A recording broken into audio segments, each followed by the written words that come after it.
Hello, and welcome to week 2. This week, we're going to take a look at remote learning and how it has been impacted by the COVID crisis. We're at a time now that we've never been at before, and we will be talking about it for a long time. So this is what your work is going to be this week is basically primary research for future generations. So the plan for this week is your assignment is going to be to go and talk to some teachers. One of our big sort of things that we need to wrap our brains around as school librarians is that we are at the mercy of our school community. The way that they perceive us, the way that they use us is really what we need to make our standards. So the more that our teachers are aware that we're there as a resource and to help them, the better off we are. So if you are in a school, this is going to be a piece of cake. This is going to be a piece of cake, and it's going to help you out. What I want you to do is go talk to between 5 and 10 people, educators, and find out what are their best things about teaching remotely or teaching during this time. What have been their successes, and what have been their challenges or their struggles, and just both sides of the coin, depending on how many. If you're somebody who likes this sort of thing, you want to do 10 people, that's great. If you're not in a school maybe and it's hard for you to find teachers, 5 is fine.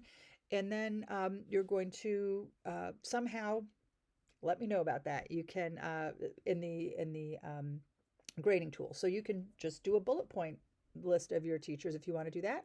You can make a little movie. I interviewed some teachers myself for this, and I took video of them, and you can slap that together in iMovie or something if you want to do something a little bit more showy or creative.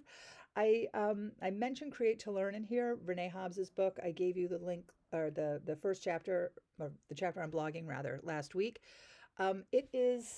It's terrific. And if you are somebody who is very adept with technology and you want to sort of take your searching here, your journey up to the next level, what you can do is you can work on the other end, like how are you going to present your stuff. So if you want to present your information, like do a vlog instead of a blog, something like that.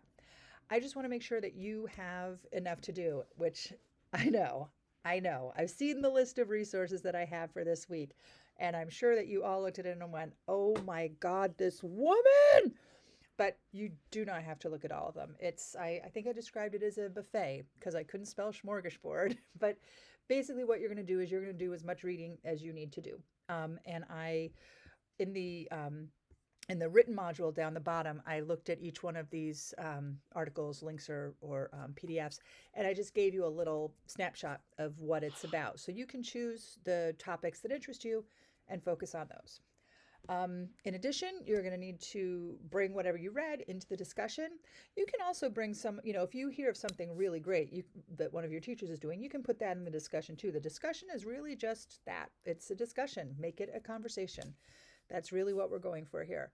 And then log your experience in your blog. So you just tell me, which articles you read. What'd you think of them?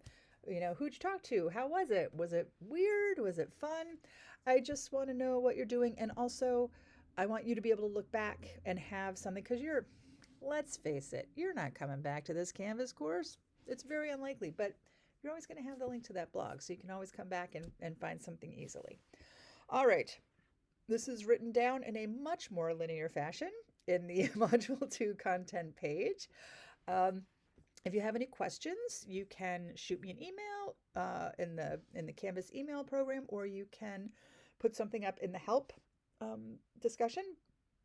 The other thing is, I'm curious about doing a Zoom call. I never have for this class. This class has always been, completely asynchronous, and you do your work when you do your work, and you have nothing to, no obligations where you have to be somewhere at a certain time. But I was thinking that I might do like office hours. I never have, but I know how to work Zoom now. So I'm thinking maybe next Saturday, I'll do some office hours. I will, when I look at my schedule and figure out what I'm doing, I will send out an announcement to that end. All right. I hope you have a great week, and I will see you in the discussion boards.